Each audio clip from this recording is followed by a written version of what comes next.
Bapak Ibu kita mulai. Assalamualaikum warahmatullahi wabarakatuh.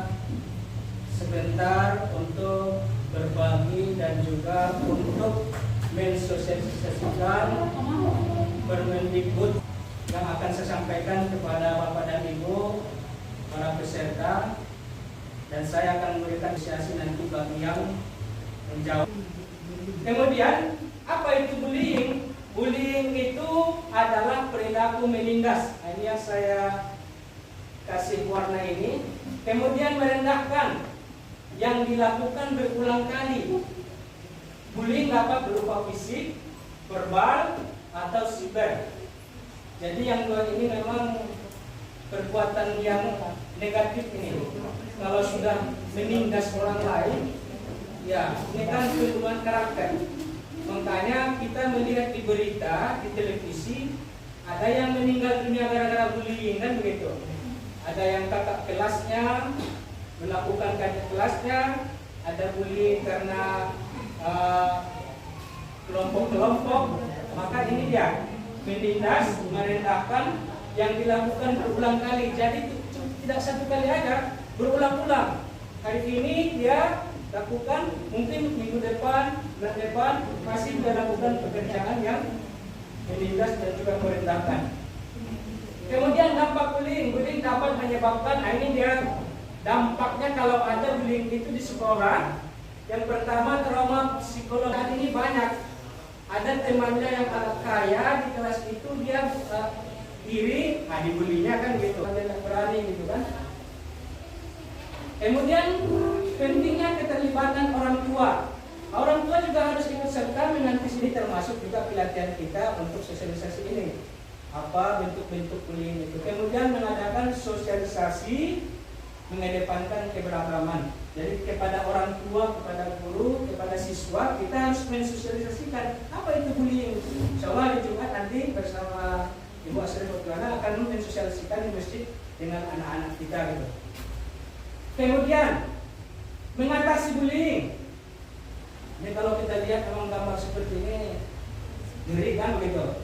Adakah yang seperti ini, bahkan lebih dari seperti ini?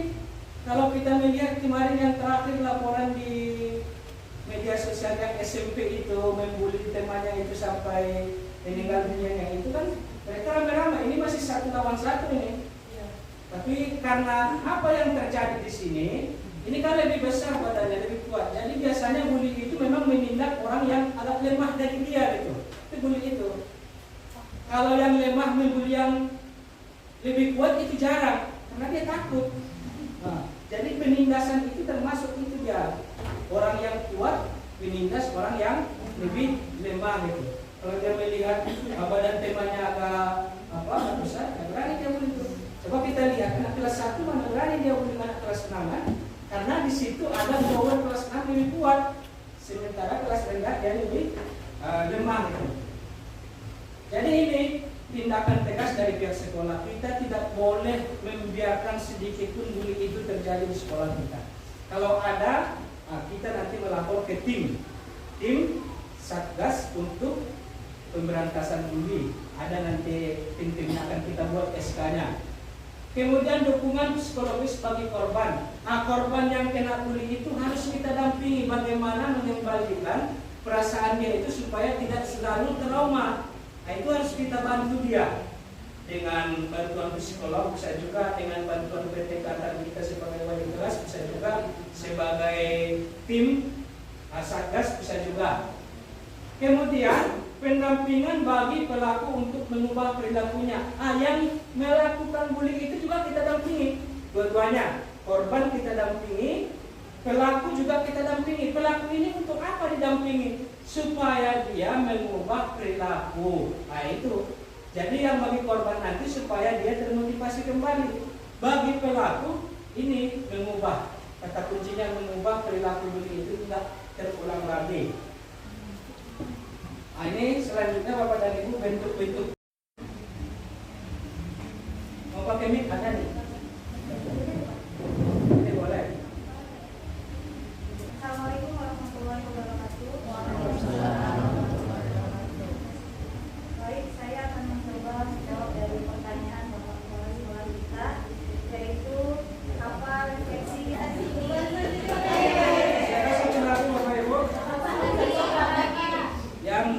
saja ya. Jadi izin saya nanti foto akan di apa di situ. Apa tindak lanjut yang Bapak Ibu lakukan setelah sosialisasi itu? Nah, Pak Samsul.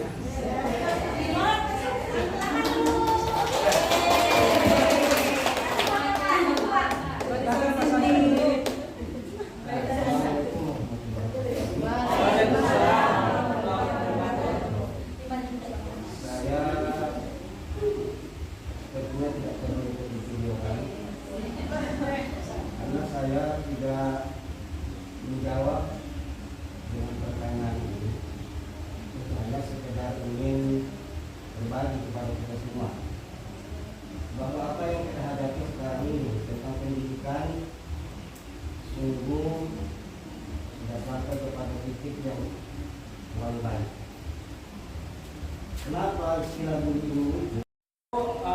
Saya mengajak kita semua, apa saran-saran yang baik dari Bapak dan Ibu untuk anak-anak kita.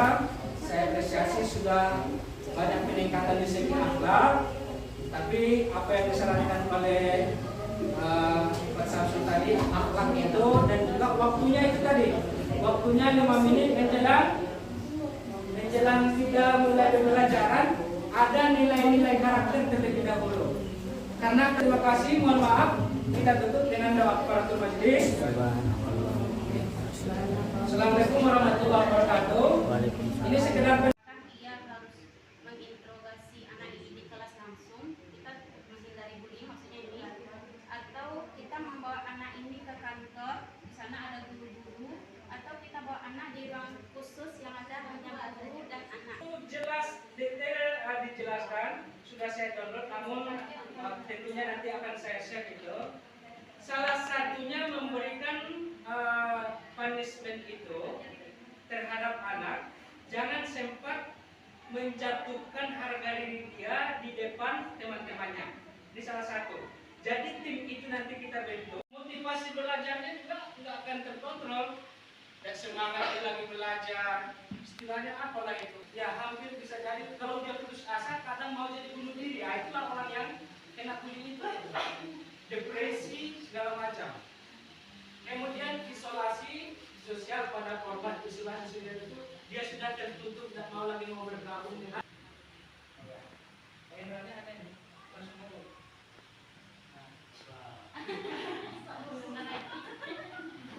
Untuk bullying di sekolah kita gitu Pak. Jadi nanti guru sekolah kita. Jadi memang semua guru punya kewajiban untuk memberitahu siswa, tapi alangkah baiknya lagi kita punya timnya gitu. Siapa ketuanya, siapa nanti, jadi ada panitia atau timnya masing-masing. Terus sama-sama kita semua para bapak ibu guru hebat berubah menjadi lebih baik lagi, memberi contoh yang baik kepada siswa kita untuk tidak adanya lagi bullying di sekolah kita. Stop bullying atau pembunuhan. Terima kasih. Yang menjadikan kita nanti kita akan memberantas itu dalam satuan pendidikan. Mungkin kita tolong satu orang, kita Bu Yola dan kita tolong Muslim menulis. Yang pertama kira-kira apa Bapak dan Ibu? Maksudnya tanda kita tidak setuju dengan bullying itu, tidak setuju anak mengejek, memanggil temannya dengan nama orang tuanya, kan begitu. Sering masih kita temukan itu kan. Jadi kita betul-betul memang tidak setuju kita ada itu. Apa kita terhadap perilaku yang terjadi di satuan pendidikan kita saja. Karena kan ada anak menangis datang ke kita. Kenapa nak?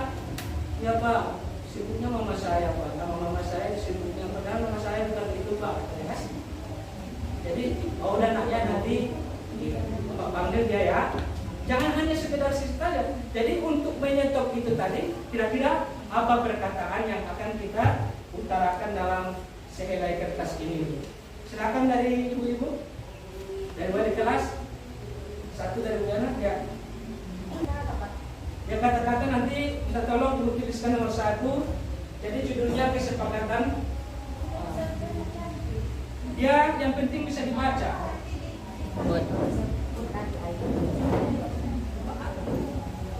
Video.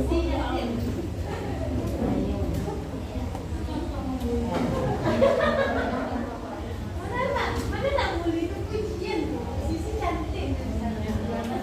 Beli tu Pak. Kira apa sikap kita itu? Tapi jangan asal apa lagi Bapak dan Ibu? Minimal 5 menit sebelum jam pelajaran. Memberikan nasihat minimal 10 menit, 5 menit sebelum pembelajaran. Berarti itu tadi yang termasuk menanggapi kamu dan dia adalah diriku sendiri. Ya. Mengenai tindakan, bagaimana tindakan yang harus dilakukan seorang guru kelas, misalnya ada murid yang membuat kesalahan nih Kak, sebaiknya contohnya tulis contohnya ada kesalahan, bagaimana tindakan yang dilakukan guru sebaiknya, apakah dia harus menginterogasi anak ini di kelas langsung, kita menghindari bullying maksudnya di kantor, atau kita membawa anak ini ke kantor, di sana ada guru-guru, atau kita bawa anak di ruang khusus yang ada hanya guru dan anak. Terima kasih, pertanyaan yang sangat baik. Jadi di undang-undang itu jelas detail dijelaskan, sudah saya download, namun tentunya nanti akan saya share itu. Salah satunya memberikan punishment itu terhadap anak, jangan sempat menjatuhkan harga diri dia di depan teman-temannya. Ini salah satu. Jadi tim itu nanti kita bentuk, ada isolasi atau ruangan yang khusus yang menghargai si korban dan juga si pelaku. Nah itu dia. Jadi bukan di depan umum kita menghukum dia. Atau